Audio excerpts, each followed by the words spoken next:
Train पर पायदान के पास देखिएगा एक और लिखा रहता है साइड फीलिंग और एक और लिखा रहता है लिफ्ट हियर। वो कहीं भी लिखा रहता है, मतलब जनरली ये पायदान के पास लिखा जाता है। इसका मतलब क्या होता है, तो पहले लिफ्ट हियर समझिए। लिफ्ट का मतलब उठाना, यहाँ से उठाइए, यानी यहीं से बॉगी को उठाया जाता है ऊपर कोच को अलग करने के लिए। जैसे मेंटेनेंस के लिए ट्रेन जाती है तो उसके बॉगी को उठा लिया जाता है, मतलब कोच को उठा लिया जाता है और बॉगी को साइड में कर दिया जाता है। तो उठाने के लिए आखिर कहाँ पर आप क्रेन फंसाइएगा, वहीं ना फंसाना होगा। पता चला कहीं और फंसा देंगे तो अंदर का कोई इंस्ट्रूमेंट टूट जाएगा। तो फंसाने वाले जगह को इंडिकेट करने के लिए लिखा रहता है लिफ्ट हियर। यहाँ देखिए उठा लिया गया, ये ऊपर उठ गया और इसकी जो बोगी जिसमें चक्कर रहता है उसे बोगी कहते हैं, बोगी बाहर निकल जाएगी। अब साइड फीलिंग का मतलब समझते हैं। साइड फीलिंग का मतलब होता है, साइड मतलब इस साइड से, फीलिंग मतलब भरिए। ये पानी भरने के लिए जगह दिया होता है साइड फीलिंग, ताकि टंकी में पानी को आप भर सके। पानी भरने की व्यवस्था रेलवे के हर स्टेशन पे नहीं रहते हैं, बड़े बड़े स्टेशनों पर इसकी व्यवस्था रहती है। इसके लिए आप देखेंगे 4 इंच मोटा एक पाइप रहता है जिसमें से ये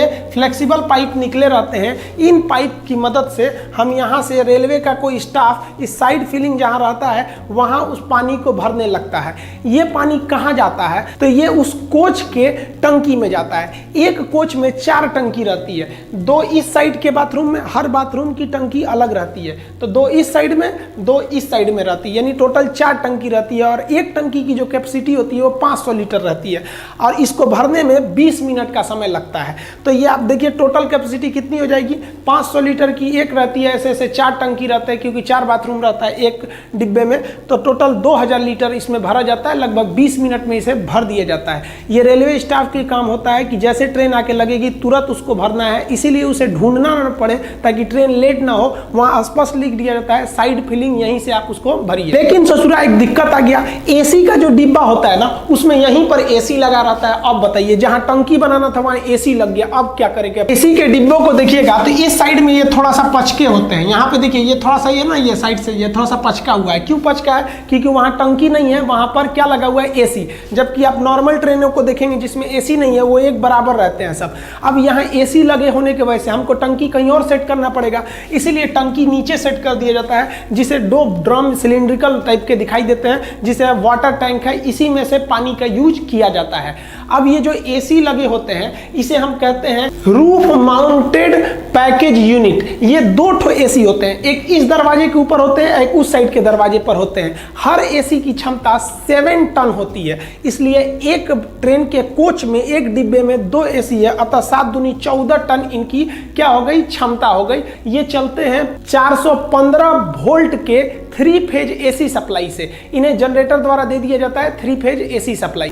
देखिए ट्रेन के जो पानी भरा जाता है जनरली किसी डिब्बे में ऊपर की ओर टंकी रहता है, जबकि एसी वाले में नीचे रहता है। इस पानी को अमूमन कोई पीता नहीं है, ज्यादातर लोग हाथ वगैरह धोने या बाथरूम के काम में इसे लेते हैं। अब बाथरूम से रेलवे को बहुत बड़ा दिक्कत था, लोग बाथरूम करते थे, टॉयलेट बाथरूम, तो उनका जो वेस्टेज था वो पटरी पे गिरता था, जिससे पटरियों को जंग लग जाता था। तो जो पहले के जमाने के ट्रेन थे ना बाथरूम, उसमें ओपन डिस्चार्ज सिस्टम था, यानी अगर कोई टॉयलेट बाथरूम गया तो उसका टोटल भी वेस्टेज है पटरी पर गिरेगा। इससे 2 समस्या, एक पटरी पे जंग लगता था, दूसरे जब रेलवे स्टेशन पे ट्रेन खड़ी रहती थी और उसमें कोई बाथरूम में गया है तो रेलवे ट्रैक पर बहुत ज्यादा गंदगी होने लगती थी। बड़े स्टेशनों पे तो इसे सफाई कर दिया जाता था, लेकिन छोटे स्टेशन पे साफ करने की कोई व्यवस्था नहीं थी।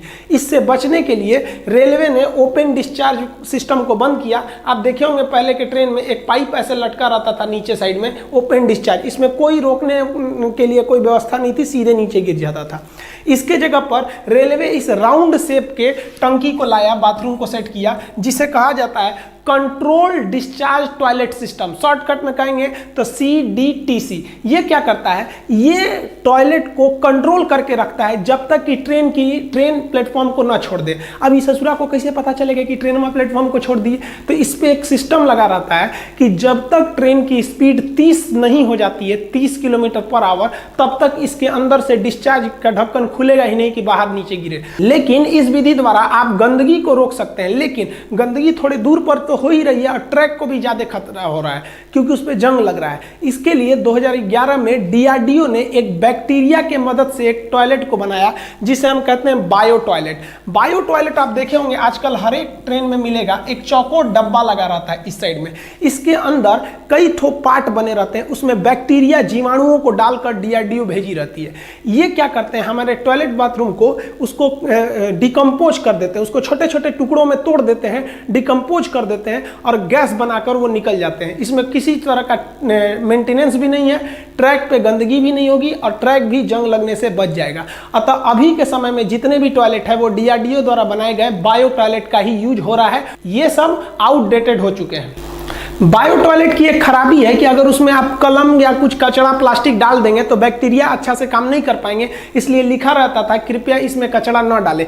लेकिन हिंदुस्तान के लोग को इतना समझ है, ससुरा पानी तो डालते ही नहीं है, सर कचरा कैसे हटा देगा, सर जाएगा सर तो उसमें किसी किसी का नाम लिख देता है सर बाथरूमों में। तो इसलिए रेलवे ना इसमें कचरा ना जाए उसके लिए इसके फ्लश पे एक तो जाली लगा देती। देखिए आप किसी भी टॉयलेट के सीट को देख के नहीं बता सकते हैं कि वो बायो टॉयलेट है या फिर ओपन डिस्चार्ज है या फिर वो CDTS है। ये तो एक सीट है बैठने के लिए, इसे वेस्टर्न कल्चर का कहते हैं, ये इंडियन कल्चर कहते हैं। अगर आपको पता करना है कि टॉयलेट कौन सा है फिर तो आपको कोच से बाहर आना पड़ेगा और नीचे का देखना पड़ेगा कि कौन से प्रकार का टॉयलेट है। हालांकि आजकल जितने भी देखने को मिलेंगे वो सब के सब बायो टॉयलेट ही लगाए जा रहे हैं। नीले